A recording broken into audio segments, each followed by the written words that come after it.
샬롬 할렐루야. 이 말씀은 지금까지 이스라엘의 역사를 통해 여러 번 반복된 역사적 사실들에 대한 예언으로서 이스라엘이 하나님의 법도와 규례를 떠나 하나님 앞에 범죄하였을 때는 주변 이방 나라들에 의해 침략을 당하였고 결국 나라가 사라지는 듯한 상황들이 있었지요. 그런 와중에도 하나님께서는 이스라엘의 조상들과 하신 언약을 폐하지 않으심으로 그들을 실어버리지 않으셨고 미워하지 않으셨으며 아주 멸하지도 않으셨습니다. 나라가 멸망하고 백성들이 포로가 되었다가도 통해 자복하면 다시 본토로 돌아와 나라를 재건하곤 했는데 그 이유가 바로 하나님께서 그들의 조상인 아브라함과 이삭과 야곱과 세우신 언약 때문이라는 말이지요. 당장은 나라를 잃고 언약이 이루어지지 않는 것 같아도 하나님께서는 가나안 땅을 영원히 그 후손에게 주신다고 언약하신 대로 항상 그 땅을 회복시켜 주셨다는 사실입니다. 1948년에 이스라엘이라는 나라가 사라진 지 1900여 년 만에 다시금 나라를 세우고 독립함으로써 하나님께서 그 땅을 이스라엘 민족에게 주셨다는 하나님의 언약을 다시금 확증하셨지요. 사람의 생각으로는 도저히 불가능한 일이었지만 하나님께서는 한 번 하신 약속을 이처럼 결코 변개함이 없이 지키셨던 것입니다. 그런데 하나님께서 언약의 말씀을 주실 때 크게 두 가지 경우가 있습니다. 어떤 사람에게는 네가 이렇게 하면 축복을 주시겠다고 단서를 붙이시는 경우가 있고 어떤 사람에게는 그냥 축복을 주시겠다라고 말씀하시는 경우가 있지요. 하나님 편에서 단서를 붙여주신 경우라면 성경에 기록된 대로 사람 편에서 그 단서를 충족시킬 때에 누구나 차별 없이 반드시 언약의 말씀대로 이루어 주십니다. 반면에 아무런 조건 없이 언약의 말씀을 주신 경우는 당장에 이루어질 것처럼 생각할 수 있는데 실은 아무런 조건이 없는 것이 아니라 그때부터가 바로 축복받을 그릇 준비를 위해서 본격적으로 만들어 가시는 과정이 시작되는 것입니다. 예지 예정 가운데 언약의 말씀을 주셨지만 에스겔 36장 36절 후반절 37절 전반절에 나 여호와가 말하였으니 이루리라. 나 주 여호와가 말하노라. 그래도 이스라엘 족속이 이와 같이 자기들에게 이루어 주기를 내게 구하여야 할지라 말씀하신 대로 사람 편에서도 변함없는 믿음의 행함과 간구가 있어야 한다는 사실이지요. 그러므로 아무리 엄청난 축복의 말씀을 받았다도 만약 믿음으로 받지 못했거나 자기가 해야 할 노력을 하지 않았다면 이루어질 수 없는 것입니다. 다만 아버지 하나님께서 예지 예정하심 가운데 미리 축복의 말씀을 주시고 인도해 가시는 경우는 조건을 붙여서 축복의 말씀을 주시는 경우와는 달리 강권적인 섭리 안에서 이끌어 가시기 때문에 결국에는 반드시 언약의 말씀이 응하여 축복의 길로 나가게 됩니다. 요셉의 경우도 하나님께서는 꿈을 통해 언약을 주셨는데 친히 요셉의 길을 인도해 가심으로 마침내는 꿈의 언약이 이루어지도록 하셨지요. 이러한 말씀들을 잘 분별해야 하나님에 대한 말씀에 오해가 없습니다. 그렇지 않으면 나는 축복 주신다 약속하셨는데 왜 아직까지 축복이 없는가 라고 생각할 수도 있고 아니면 축복 주신다고 했으니 그때까지만 어떻게든 견뎌보자 라고 생각할 수도 있지요. 정녕 하나님의 말씀이 응하여 축복받을 그릇이라면 언약의 말씀을 끝까지 변함없이 믿을 것이며 또한 축복이 오는 순간까지 아무 노력 없이 기다리는 것이 아니라 내 편에서도 축복받기 위한 믿음의 행함을 계속해 나가야 된다는 것이지요. 하나님께서는 홍수 이후에 이 땅에 살아갈 사람들과 땅에 혈기 있는 모든 생물 사이에 세운 영원한 언약과 그 언약의 증거로서 주신 무지개에 대한 내용입니다. 지금은 무지개 하면은 너무 싫죠. 뭐 이제 워낙 무지개 그 아름다운 무지개가 너무 안 좋은 쪽으로. 노아의 홍수라는 인간 경작의 역사에 있어서 커다란 획을 그는 사건 이후 하나님께서 육과 영으로 나뉘어진 공간 사이에 분명한 경계를 세우시고 사람들도 육과 영의 공간의 차이에 대해서 알 수 있도록 하십니다. 홍수 전까지는 하나님께서 둘러주신 빛으로 인해서 이 땅도 모든 것이 영의 공간에서처럼 운행되고 있었으나 홍수 후에 빛이 거두어지면서부터는 이 땅이 완전히 육의 공간이 되면서 모든 것이 육의 속성대로 돌아갔습니다. 그리고 이때부터 공중 권세 잡고 있던 악의 영들의 활동도 본격적으로 시작됩니다. 물론 아담이 범죄하여 이 땅으로 쫓겨난 이후 악의 영들과 그의 사자들은 끊임없이 이 땅의 사람들을 미혹하여 하나님으로부터 멀어지게 만들고 마침내는 홍수의 심판이라는 결과를 맞기까지 사람들을 악으로 이끌어 갔습니다. 하지만 완전히 육의 공간이 되어버린 이 세상은 이제 더 원수마귀 사단이 활동하기에 좋은 환경이 되어버렸던 것입니다. 이처럼 홍수 이전과 홍수 이후에 이 땅은 전혀 다른 공간이 되어버렸고 이러한 변화로 인해서 둘째 하늘 즉 에덴 동산에 사는 사람들이 첫째 하늘로 내려오는 것도 쉽지 않게 되었습니다. 아담이 범죄하여 이 땅으로 쫓겨나자 이때부터 에덴 동산과 이 땅 사이의 왕래가 제한되기 시작을 했지요. 그러나 완전히 제한된 것이 아니라 에덴 동산의 사람들이 이 땅에 내려와 정착해서 살 만큼 그때까지는 비교적 왕래하는 것이 자유로웠는데 홍수의 심판 이후로는 에덴 동산과 이 땅의 사이의 왕래가 엄격히 제한되었습니다. 에덴 동산을 관장하고 있는 그룹의 허락 없이는 에덴 동산의 사람들이 임의대로 이 땅에 내려올 수가 없게 된 것이지요. 이렇게 할 수밖에 없었던 것은 더 이상 에덴 동산의 사람들이 이 육의 세상으로 내려와 타락하는 것을 막으려는 이유도 있지만 근본적인 이유는 바로 이 세상이 완전히 육의 공간이 되어버렸기 때문입니다. 육과 영의 선이 완전히 그어진 상황에서 영의 공간에 속한 에덴 동산의 사람들이 육의 공간의 임의로 나오는 것이 더 이상 합당하지 않게 되었다는 말이죠. 육의 세계와 영의 세계는 엄연한 구분이 있어서 그 경계를 오고 가는 것이 마음대로 되는 것이 아닙니다.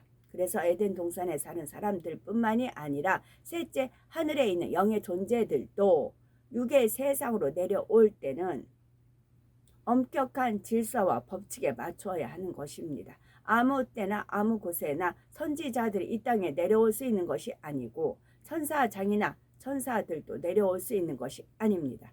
육의 법칙으로 모든 것이 제한된 육의 공간 안에서는 하나님의 공의의 법칙에 맞아야만 영적인 일들이 일어날 수가 있습니다. 하나님 스스로도 육의 공간의 법칙을 무시한 채 영의 법칙대로 역사하는 것이 아닙니다. 그렇다고 해서 육의 공간이 되어버린 이 세상이 더 이상 하나님의 간섭 없이 육의 법칙에 의해서만 운행된다는 뜻도 아닙니다. 빛이 존재하고 있을 때처럼 하나님께서 모든 것을 간섭해 나가시는 것은 아니지만 육의 근본 속성으로 돌아간 공간 안에서도 여전히 하나님께서는 사랑과 공의에 맞추어 역사해 가십니다. 만약에 대표님께서 어제 그런 상황을 제대로 읽지 못했다면 저 한봉합니다. 한봉해요.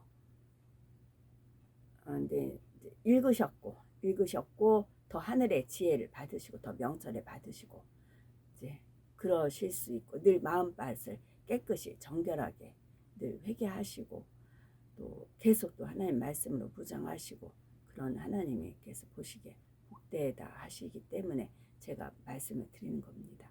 아니면 아니다 싶으면 아예 말 안 해요. 말 안 하고 이제 직에서 옮긴 많은 분들 그걸 알아요. 그래서 기도해서 깨우치죠. 나중에 기도해서 깨우치고 이렇게 돌이키면 또 하나님께서 다시 한번 또 이제 그 공간, 영의 공간을 육의 공간, 영의 공간 이거 제가 그냥 설명 안 하고 읽어드리는 이유도 아시기 때문에 그래요. 영의 공간이라는 것이 무엇인지 아시기 때문에 그렇습니다.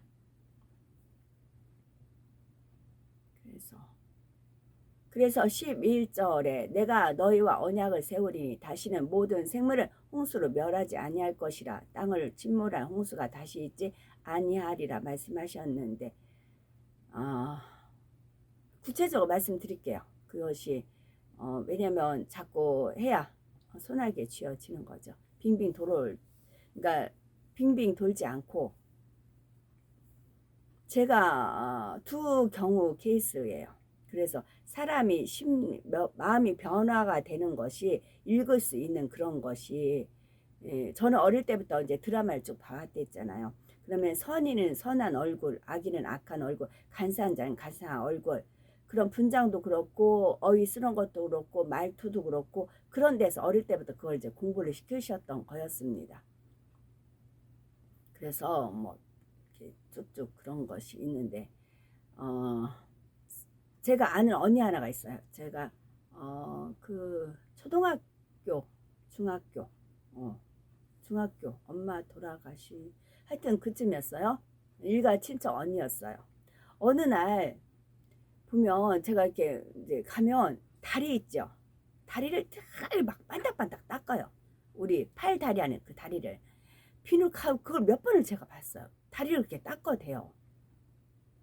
다리를 막 그래서 손이 왜 저렇게 다리를 닦고 되나 그랬어요. 그러다가 우연찮게 그 언니가 필기 뭐 이렇게 낙서해 놓은 식으로 한 걸 우연히 보게 됐어요. 그랬더니 거기에 뭐라고 써 있냐면 그 동네 남학생 하나가 이 언니 다리 보고 반했대요. 다리 보고 반해서 그 걷는 다리에 막 그런 게 표현이 있어요. 그러자 이제 그 편지를 받은 거예요. 그런 연애 편지죠. 일종의 연애 편지를 받아가지고 그 연애 편지에서 본인의 다리에 반했다고 하니까 이 다리를 그렇게 이제 특별 관리를 한 거였습니다. 근데 그 연애 편지 보낸 그 남자애를 제가 알아요. 아는데 불량배예요. 모범생이 아니고 불량배예요. 저는 제가 걔를 알아요. 불량배예요. 불량배인데 걔는 이제 언니는 그 아는 친척 언니 모르고 그런 경우 한 케이스가 있었고 또 하나도 역시 마찬가지로 제가 아는 지인인데 여자인데 계속 이렇게 뭐 얼굴을 꾸며요. 뭐 늘 옷을 사 입고 꾸미고 막 그래요. 안 그러다가 같은 교회를 다녔는데 안 그러다가 같이 변화를 일으켜요. 이제 그런가 보다 하고 있었어요. 근데 또 이 아는 얘도 연애 편지를 받았어요. 근데 연애 편지 보낸 남자가 별 볼 일 없는 남자예요. 그 남자를 저가 이제 우체국 근무할 때 손님으로 와요. 손님으로 늘 와요. 오면 어리버리해요. 그러니까 만약에 저 사람 결혼하겠느냐 그럼 아우 저는 싫어요. 노노 할 정도. 그러니까 각자 자기 나름대로 타입이 있어요. 근데 3자 입장에서 보면 그래요. 근데 그 남자가 이 여자애를 대시를 계속 하는 겁니다. 대시를. 그러니까 이 여자애가 이제 변하기 시작을 한 겁니다. 치장을 하고 옷을 사입고 그런 겁니다. 그래서 두 케이스가 늘 있었어요. 제 마음에 있었습니다. 있어가지고 그게 이제 퍼즐 조각에 있었어요. 사람이 어떻게 변질되어 가느냐. 근데 두 남자죠.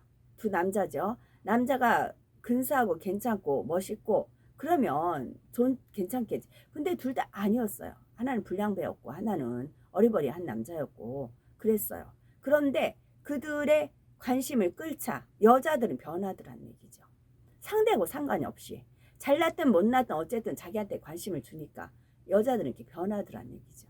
그 케이스를 받고 이 얘기를 하는 게 낫겠죠. 제가 조폭집 근무할 때였습니다.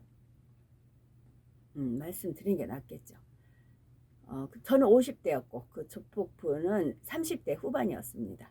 근데 이제 뭐 그쪽에서는 회장으로 알려진대요.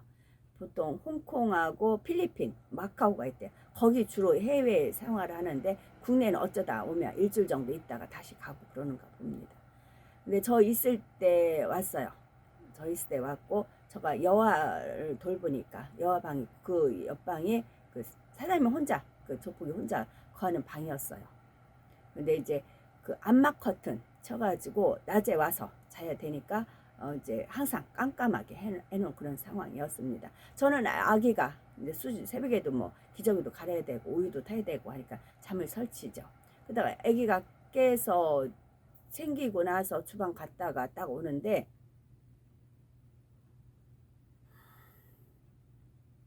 말을 하는 게 낫겠죠. 완전 입은 조폭 남자가 일부러 나신 있죠. 실 오르락이 하나 안 거친 상태로 기다리고 있는 겁니다. 그 옆에서.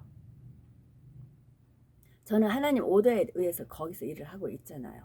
그래가지고 길거비를 하고 이제 들어가고 문을 딱 잠고 이제 그랬죠. 그러면 그 이제 상대가 어떤가 하듯이 그런 밤 여자한테 관심이 여자는 변화가 된다고 했습니다. 그때 두 케이스를 떠올려 주셨어요. 다리를 열심히 각선미를 가꿨던 여자, 또 열심히 외모를 갖췄던 여자, 그렇게 그 상황이 딱 떠올려 졌어요. 그러자 일부러 이제 그 뭐 손님들도 오고 하니까 어느 정도 화장은 하고 있습니다. 화장은 하고 있는데 일부러 화장 안 했어요. 일부러. 저는 화장하는 거하고 안 하는 거하고 틀립니다. 이제 여자들 보통 그러죠. 일부러 안 했어요. 일부러 안 했어요. 근데 딱 이제 아침이 돼서 이제 식사를 차려 드리는데 이제 차려 드리는데 제 얼굴 딱 보더라고요. 근데 이제 안 했죠. 그 뒤부터는 더 일종의 립스틱도 더 연한 거 바르고 그런 식으로 더 내색을 안 했어요. 그러자 이 사그러지더라고요. 이 조폭 그 사장님이 관심 가져. 그래서 거기는 거기도 사각지대 늘 CCTV가 있지만 사각지대가 있어요. 제가 이렇게 코너를 가려면 일부러 딱 마주치게끔 해요. 딱 일부러 그래요. 근데 저는 이제 센스가 있으니까 이제 센스가 달려 있어. 그러니까 이렇게 가면 딱 미리 이렇게 빠져나가고 그랬죠. 그 기색을 운전수는 읽더라고요. 이제 운전수도 같이 와서 이제 밥을 먹으라고 하고 또 미리 대기하고 있다가 저랑 애기 태우고 현대백화점에 이제 아가들 노는 거길 태우고 다니거든요. 근데 이 운전수는 알더라고요. 닭김새를 채더라고요. 채서 제가 이제 갈 때 그러죠. 사장님, 사모님 말고 여자 많지요? 이제 제가 그래. 아이고 말로 못하죠. 이제 그러더라고요. 그런 식으로. 그리고 또 한 번은 제가 왜 이 얘기하나? 어쨌거나 아가 이제 애기 돌잔치였어요. 그래서 이제 호텔에서 하는데 드레스 룸에 이렇게 있었어요. 그게 막 노래가 나오고 하니까 애기 보듬고 막 흔들흔들 하면서 이렇게 그 율동에 드레스 룸에서 애기랑 데리고 놀고 있었는데 그 사장님이 그 자기네 조폭 그 부하들한테 5만 원권이었어요. 이만큼씩 나눠줘요. 걔들이 굽신굽신 절을 하며. 그러더니 제가 이제 아이를 데리고 이제 아기를 가지고 흥얼거리고 있었으니까 어디서 나타났는지 따와가지고 이렇게 터치를 하더라고요. 제 몸을. 그래가지고 즐겁이라고 이제 피했어요. 근데 이게 이제 과하게 되는 거죠. 그러다가 이제 여차여차해서 이제 불이 나게 거의 나오는 그런 상황이 됐습니다. 반응이요, 반응.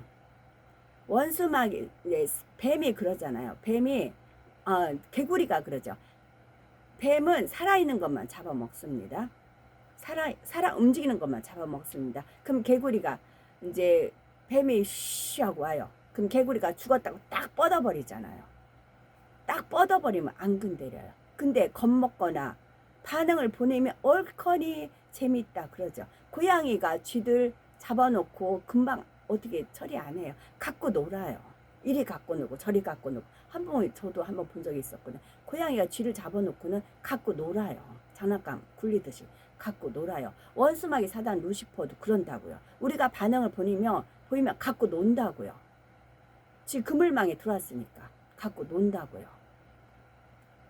그래서 더욱 그럴수록 주 예수 그리스도 이름으로 해서 대적을 하고 무장을 해서 그들한테 낌새를 주지 말고 흠도 주지 말지만 반응을 보이지 말아야 된다고요. 반응을 보이니까 더 좋다고 그러는 거라고요.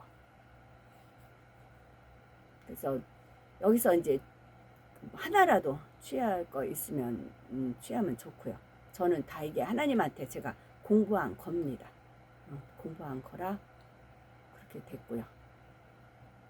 그래서 이제 제가 이제 토요일 끝나고 토요일날 그 저포집에서 나올 때도 미리 이제 뭐 토요일날 일요일날 먹을 거 다 미리 다 챙겨놓고 사모님은 여기 뭐가 있고요, 뭐가 있고 뭐가 있고 알려드리고 나오거든요.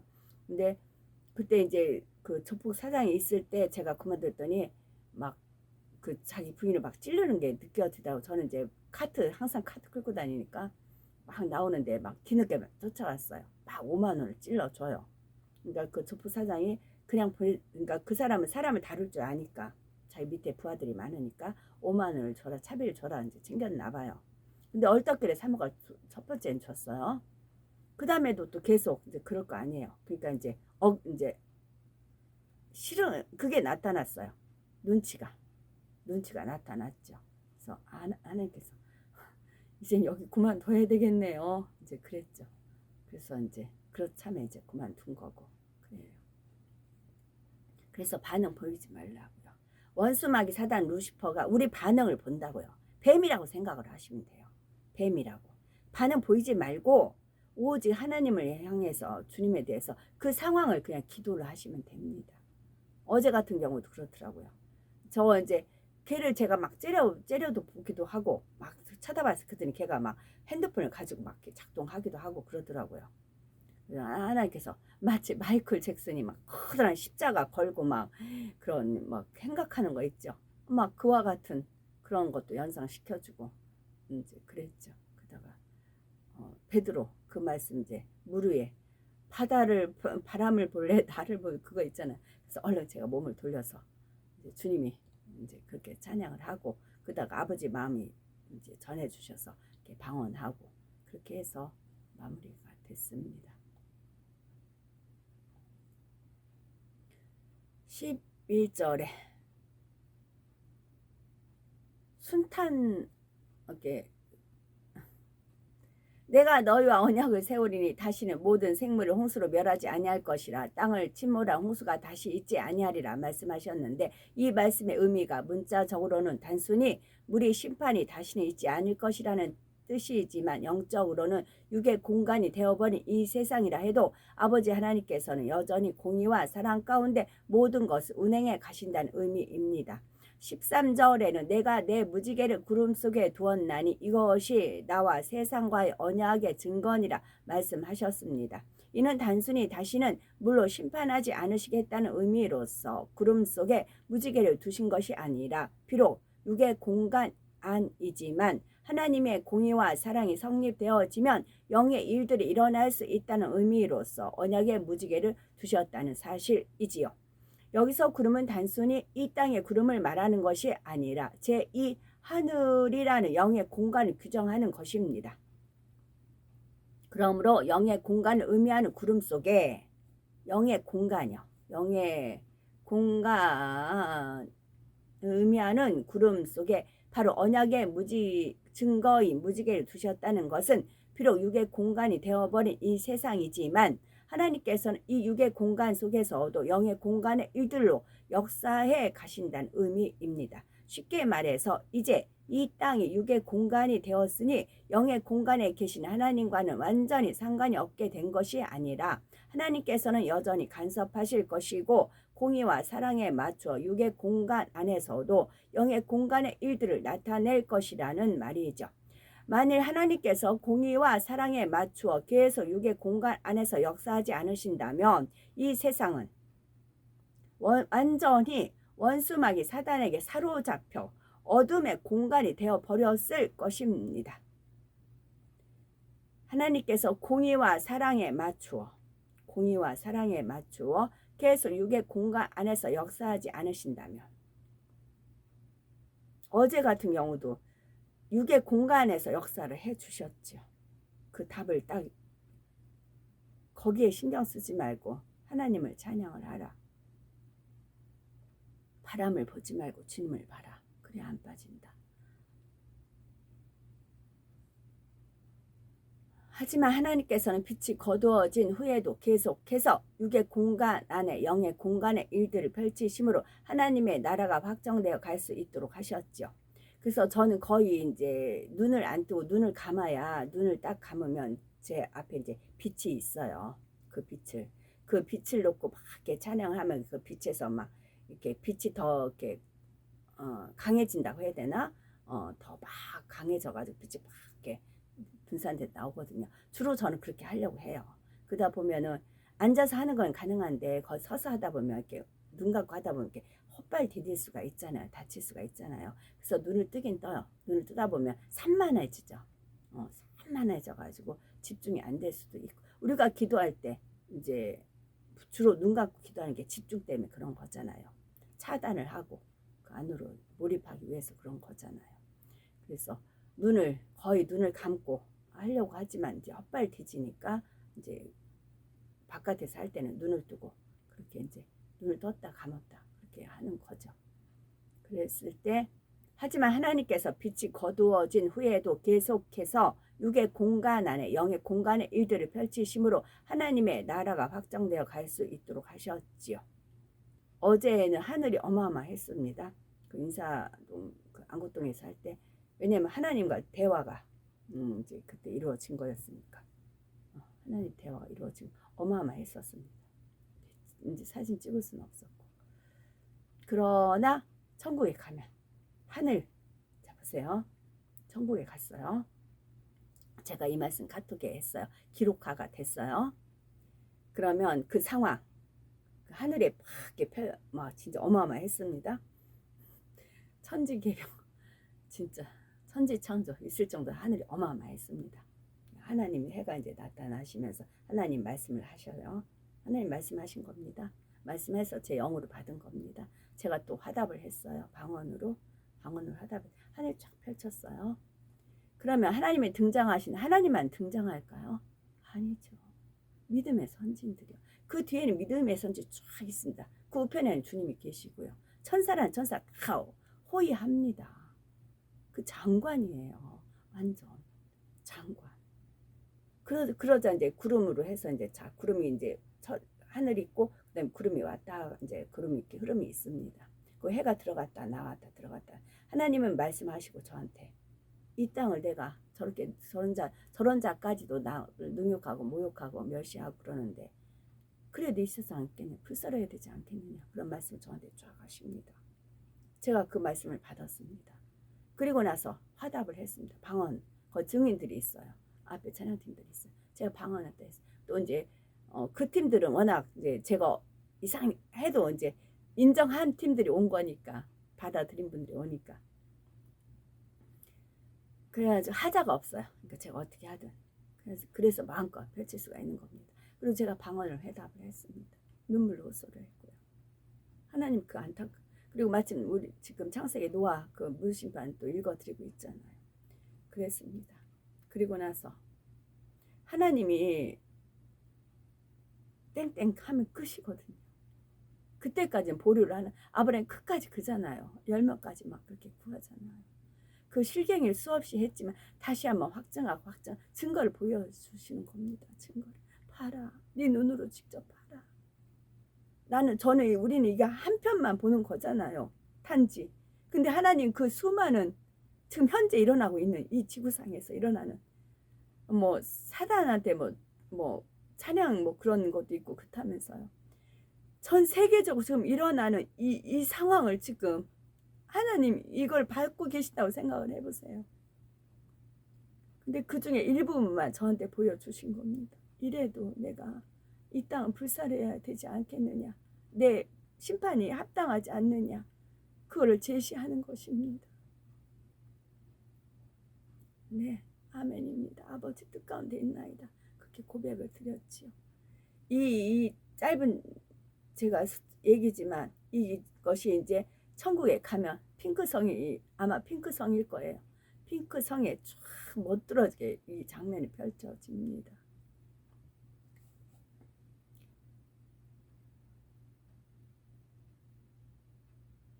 성경을 보면 무지개에 대한 기록이 4번 나옵니다. 에스겔 1장 28절에 그 사면 광채의 모양은 사면이에요.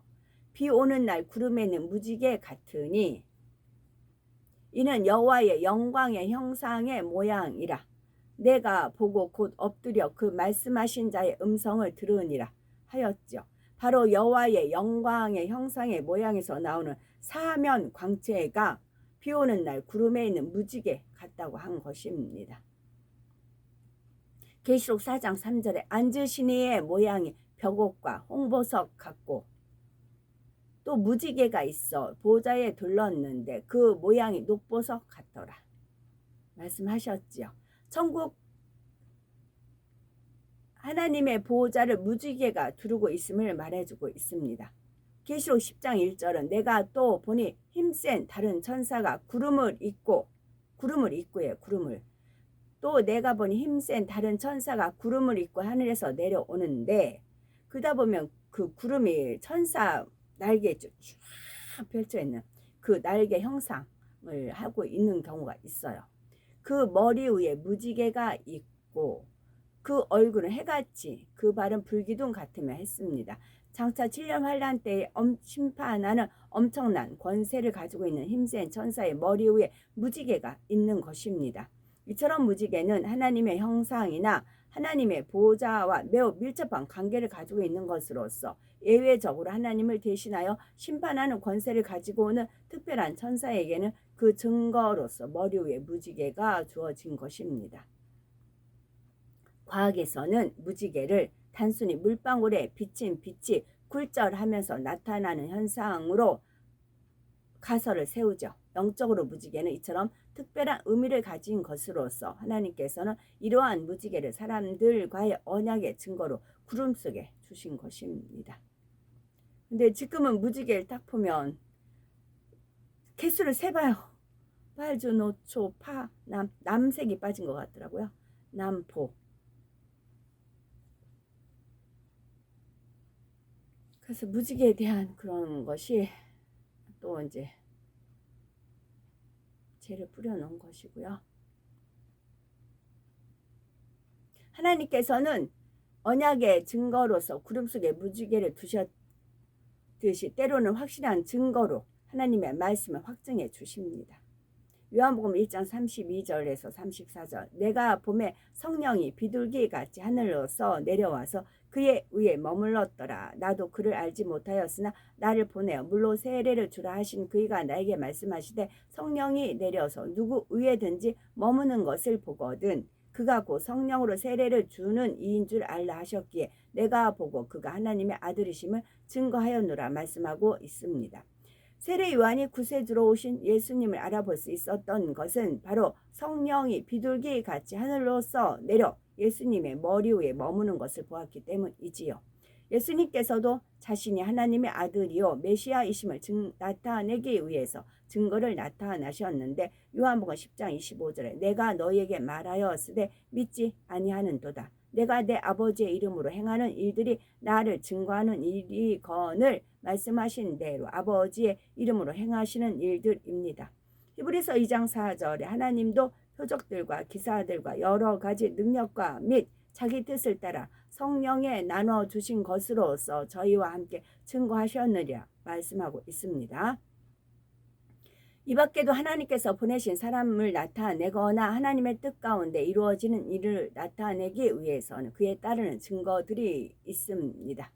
그러므로 우리는 하나님의 언약의 증거들을 본 증인이라면 어찌해야 되겠는지요. 하나님은 천지 만물을 창조하시고 생사화복을 주관하시는 창조주이시며 우리 주님은 만왕의 왕이요 만주의 주이십니다. 또한 우리의 구세주 되심을 증거해야 되겠고 성경이 참임을 증거하며 하나님이 살아계셔서 많은 기사와 표적과 권능들로 역사하고 계심을 열심히 증거해야 되겠습니다.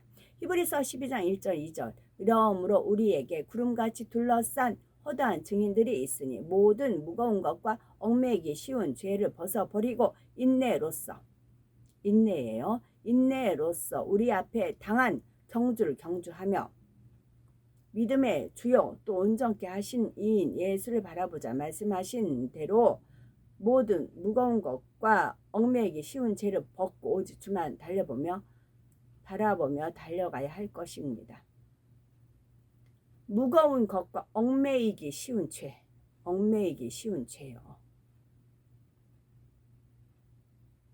그래요. 디모데후서 4장 7절 8절에 내가 선한 싸움을 싸우고 나의 달려갈 길을 마치고 믿음을 지켰으니 이제 후로는 나를 위하여 의의 면류관이 예비되었으므로 주고 의로우신 재판장이 그 날에 내게 주실 것이니 내게만 아니라 주의 나타나심을 사모하는 모든 자에게니라 말씀하신 대로 우리도 그런 고백을 할 수 있는 우리가 되어야 되겠습니다. 아멘.